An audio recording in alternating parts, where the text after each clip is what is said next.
Well, good morning, guys. Before we get our traps in the water, first thing we need to do is bust up this ice so we can make a nice route for the muskrat to come up and down. Muskrats are herbivores, so that'll be easy enough for us to trap them with a couple tricks.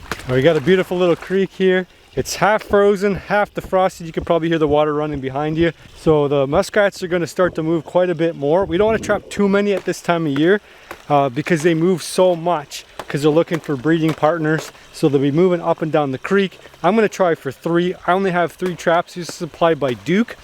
And I've got some other trap tools supplied by the Canadian Coyote Company, so big thanks to you guys.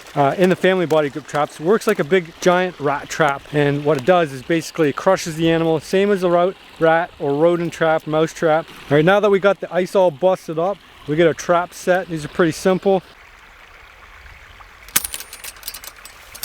So the big thing about setting these traps is you gotta make sure you don't put your fingers in there because it smarts. That's once. I've done it once so far. Pretty sure I'm going to do it again, but hey, what are you going to do? Just keep your hands out of the mechanisms and use the safety. That's what I forgot today. I forgot my freaking safeties, so I'm going to handle these with care, and then hopefully that doesn't happen again. Jeez. Muskrats actually are herbivores, which actually makes them really good to eat. They actually taste good, unlike say all the other things I have eaten myself. So they're not only a good source of fur, they're also a good meal too. For bait, we're going to use carrots. Apples will work too, but I'm going to submerge these down into the water. And so I think the carrot will have a better consistency once I stick it down in the water, not kind of fall apart. If I was setting up on shore, yeah, I could use an apple or a potato. Will work really good underwater too. It's any kind of the root vegetable, they're going to be all over. So now that we got these things set, all I got to do is shove them down into the water. And what's going to happen is the muskrat's going to swim up to the food and hopefully take a little bit of a nibble, and then that trap's going to compress on their body, and hopefully we're going to get ourselves a meal. So we're kind of trading a couple carrots for a couple muskrats. I think that's fair. I don't really like carrots that much to begin with.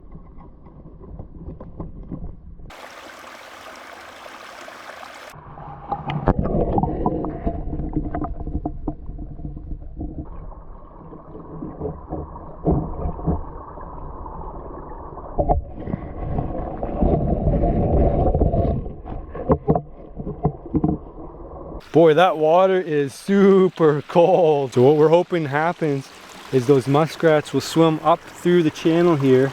And it's a very narrow channel. It's only a couple feet wide. And then they're going to swim into the traps by themselves, or they're going to see a little piece of carrot there. We'll get some other kinds of creatures moving up here. Probably some mink, some beaver. They're looking to breed too at this time of year. And so all kinds of animals start to move more. Even deer will start to migrate and move around. And coyote are into the breeding season too. Not that we're going to catch a coyote in here. But the raccoons are out and about. So you never know what will happen here.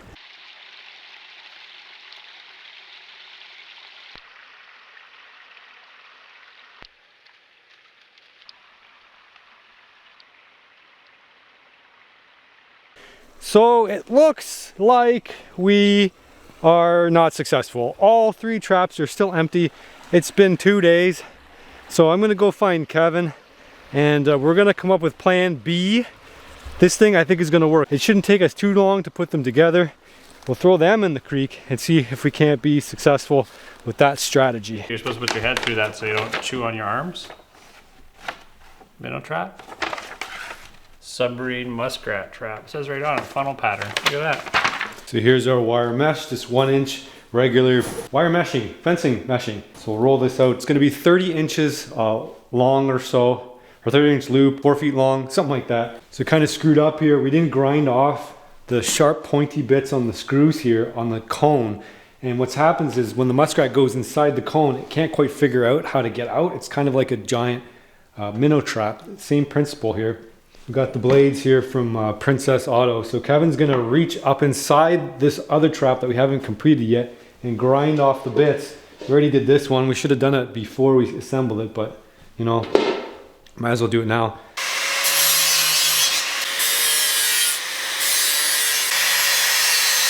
Advise that you spray paint the back, and I think black, because what'll happen is it'll make it look like there's a hole in there, there's an entry or like there's a dark spot which is a hole and then there's a pathway through. So I think it kind of tricks their eye. So what I think I'm gonna do is I'll leave those 3 traps set and we'll have a good comparison to see which method works best if you're really up against the rail needing to get food. So what I'm going to do is I'm going to clear out this spot here, get rid of all the debris so we have a good approach, and then the funnel trap has to be submerged underwater for it to be effective, and it has to be in the main runway, and you want the animal to approach, go down under, and then go into.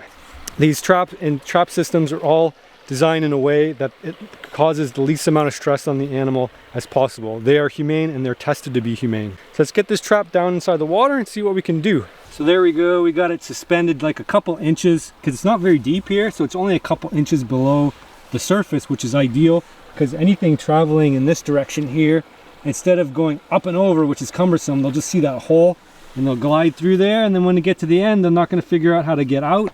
And then we'll have the same kind of thing here. If anything kind of migrating up through here is going to face that same dilemma. So it's going to dive through, see that hole, and then it's not going to be able to line itself up to get out in time. And that's the idea.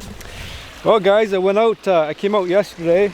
You can see it's frozen solid again. Man, it's been a brutal spring. It's been chilly. I checked the camera the other day and I noticed a muskrat actually came through here, but he floated up on the top and then he went all the way through and he ignored all the traps. So what I did was I took one set and I moved it up here above because it's more like still water in here. So I thought maybe they'd be more apt to go grab, you know, some food up there. And then the second thing I did was I kind of put a bunch of branches over top of the funnel trap, because what I think was happening is they were coming from down below here and then scooting over top of everything. Well, that one anyway.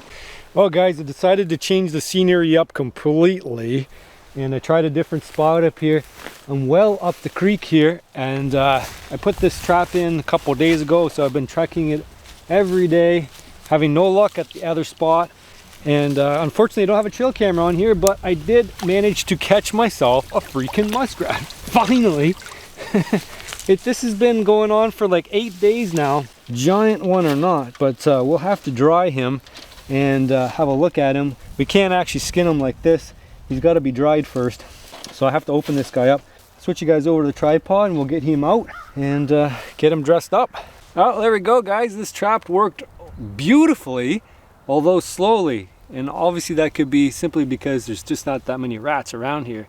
Yeah, we'll turn this guy into a meal and some fur. I'm glad that turned out, because that was a heck of a lot of effort for such a small animal.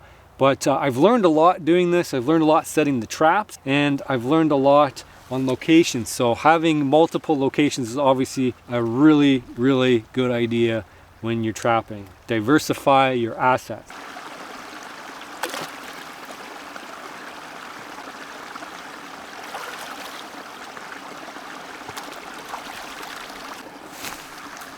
Well, there's a little bit of meat, probably about the size of a squirrel. If you want a comparison there, that's the whole thing will be edible. Yeah, it does smell. I thought it was the bag. It smells like woman. Yeah, it smells like It does. Your old aunt or something.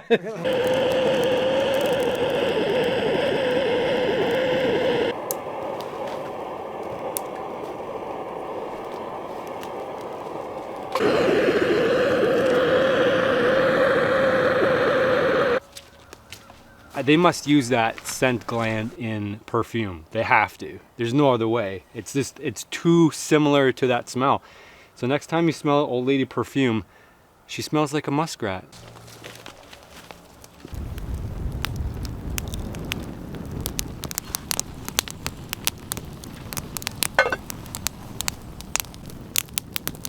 It's been a few hours, and we got it to the point where, oh, there's a big fat leaf in there. That's not good. Where it's fall off the bone, I think. So we're gonna take this thing right out. If you can tell right there, it's pretty loose, loosey goosey. We're gonna let it cook a little bit longer here to try to get a little bit of a sear on there. We want to put this wild meat on par with other like store-bought meats, because I don't think it's a really fair comparison. You know, for so long we just compare, you know, wild meat to like store-bought chicken, which has all the best top treatments, and then you go up against muskrat and you're like, well, muskrat's no good. Yeah, well, the chicken's injected with butter and it's got like all sorts of spices and seasonings on it. Of course it doesn't compare. And we'll see if we can get a couple of discerning palates to give us their impression and see if muskrat can go up against store-bought foods or even other wild foods.